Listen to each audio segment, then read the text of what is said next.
Hello, thank you for watching. Today I'm going to refoam a 8-inch mid-bass for these McinTosh speakers. So the first thing you need to do is peel all this old foam off of here. There is no easy way to do this. There's no easy button. It takes a lot of time, probably a good part of the day just to prep this speaker. Now you don't need to get all the glue off of it, but you need to get all the foam off of it. Now kind of what I do is put my finger underneath to stabilize the speaker. And in the case of this one, just kind of peel that top layer of glue and foam off of there. You don't want to grip the edge of the speaker hard and crimp the edge, because then when you go to put your foam on, if the edge of the speaker might not be true anymore, it might be out of round. It's a very, very gentle and time-consuming process.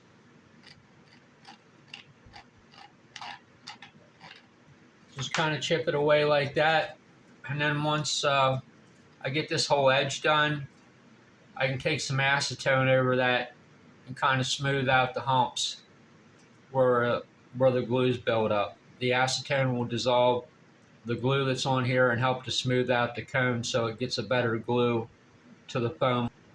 The outside here is just a bunch of blood, sweat, and tears. Again, there's no easy way to do it.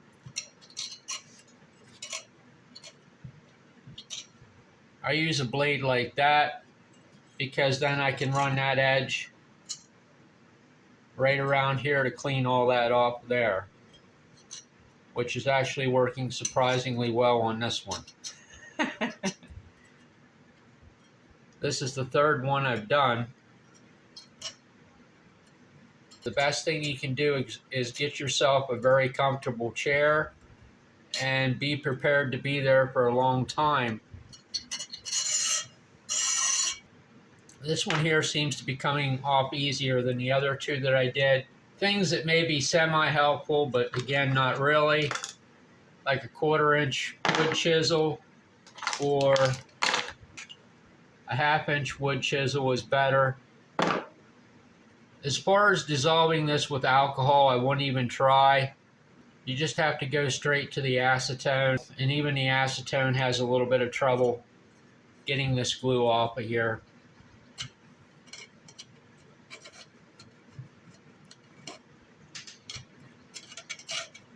I would try to get most of the adhesive off with the chisel if possible before you try to take it off with the acetone, but you know, that's just me, because it takes a lot of acetone on the adhesive before it'll let go, and that's pretty hard to do because the evaporation rate of acetone is pretty astronomical.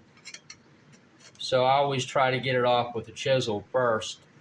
And then if there's just a little bit of glue on it, the acetone and the paper towels will get underneath the glue. Sometimes chisel down's best with the bevel down. Sometimes, depending upon what you're doing, the bevel up works better. Putting the bevel down, you won't have a tendency to gouge the metal, because that's kind of the correct way to hold a chisel. And if the adhesive's really tough, you can kind of gauge getting underneath it by lifting up on the wood chisel or pulling the chisel down. You want to make sure that it's really clean around these holes so you get a good glue down around the hole. And the reason for that is when you go to put the screws in it, eventually, when you tighten the screws down on it, it can spin your surround if it's not glued down real good around the holes. The best way to do it is after you glue your surround on, cut your holes out of the surround. That way the screw heads don't have a tendency to twist on it. This one here looks like it's going to be super easy. Now if you don't get all this off, where you see it's silver around there, what will happen is when you're attach comes over this edge to be glued down, it won't go flat to the cone here. And then you'll see like a gap around the foam, the edge of the foam and the cone, because this edge here was too high. That's kind of the reason I said after this gray comes off, run acetone along the edge here and clean it up with like some Scotch-Brite, and then that'll smooth this glue edge down so that this edge is really flat. And then once this edge here's cleaned up pretty good, scraping it isn't going to do much good because you're just going to be beating the voice coil around because it's adhesive on here and it's just not going to come off. Get yourself a chemical wash bottle for your acetone. I'm just using a piece of Scotch-Brite.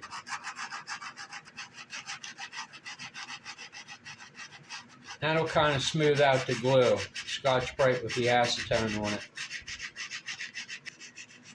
so that the surface is pretty flat. And then for the edge of the frame, like I said, this one here is a piece of cake. Just get a good soaking on a paper towel with acetone, once again because of the evaporation rate of it. If you soak it into a paper towel, it has a tendency to stay inside the towel and not evaporate as readily. And then once you're done cleaning that down, just clean out the holes, which I kind of sort of already did on this one, to make sure that that surround stays glued down around the hole. So being at this point, what I usually do is just kind of set the speaker aside and move on to something else before I go to stick the surround on. I think technically you probably could. Right now the glue's active. That's why it's so shiny. The acetone reactivated it. Left this dry for a day. I just put the glue on a couple minutes ago. And I want to show you how to best make sure that your surround is going to stick down. The best thing is these Sharpies. You just keep going around the edge and rubbing the glue down.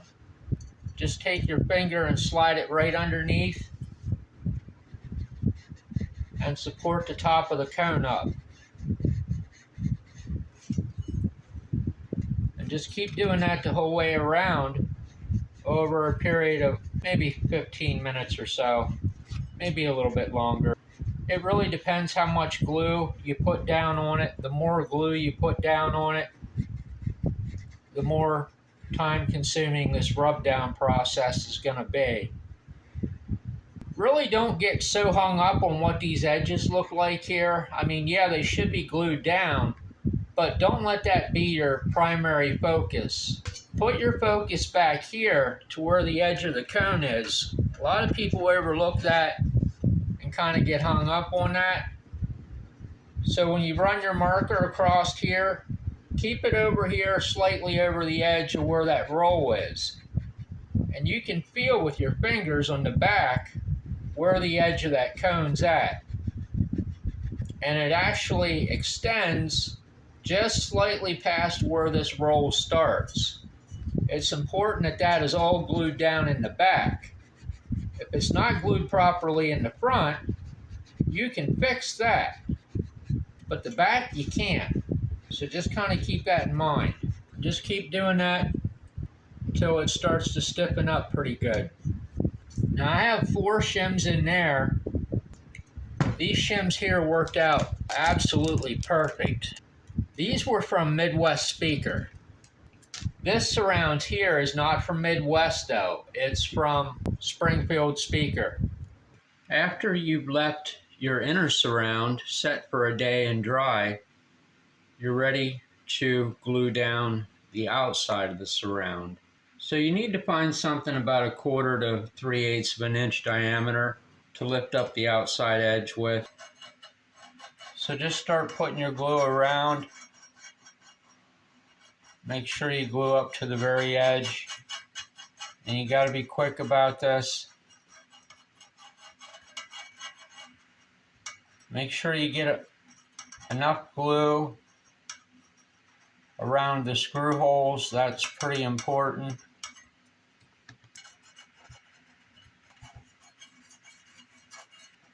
Just keep working your way around it as quickly as you can. Make sure you get enough glue back on the little ledge here where those holes are at, towards the start of the roll.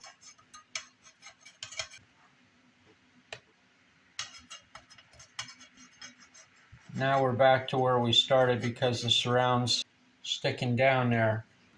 Make sure the cone is pushed down enough, that the voice coil is pushed down in enough, that the ledge of this right here will lay flat. That's pretty important. If the cone is pushed up too high, then it's going to have a tendency not to glue well back here at the start of the roll. Just go around and tap it straight down. Don't try to smooth it out at this point by running a marker or your finger or something around it. When you're pushing it down, you can hear if there's a lot of glue underneath it. You kind of get that squishy sound. So some places you may have to squish down a good bit at the start to get the glue to come out over the edge onto the frame. And then eventually, if you keep going back and re-sticking it there, it'll eventually stick down better. So I'm just using a tiny little bit of pressure there because you don't want to, at this point, tweak the surround one way or the other. You want it to stay flat. So if I put a lot of pressure down at this point and start trying to rub it out, it's just going to tweak the surround because the glue hasn't set up enough. It's important to make sure that you get it laid down right here at the edge of where the roll is.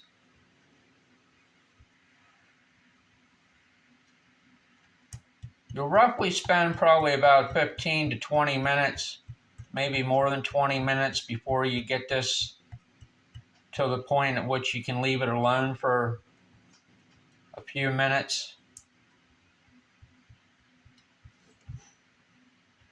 If you hear the squish when you push this down on the outside edge, that tells you, like I said, that there's still glue underneath it that you need to squeeze out of there. You want to pay particular attention to where the screw holes are and go through them several times and pinch this down. Put your fingernail right up against where the roll starts or slightly past and hold that down good. You want this glued very well around where the screw holes are. So I'll do this probably 5 or 6 times over the next 20 minutes or so. And then after this glue sets up completely, then I'll take the X-Acto knife and cut the foam out from where it covers the screw hole. That way when you put your screws in there and the heads twist and hit the foam, it doesn't have a tendency to try to wrap the foam off the frame. And then once the glue is starting to set pretty well, you can, with a little bit of pressure, rub out the outside edge. You want to wait until it's partially set up, because if there's any squishy glue underneath it, all that's going to do is kind of tweak your foam to the side. So at this point, I'll just leave it set here for another 5 or 10 minutes, and then I'll kind of repeat the same process with it. And then after that, it's good to go and set for a while until it completely cures. Take the shims out of the voice coil and glue the dust cap in. And then a day or so after that's done, the speaker will be ready to rock and roll. That's about all I'm going to need to do with it. But anyway, as always, thank you very much for watching my videos. You take care and have a great day.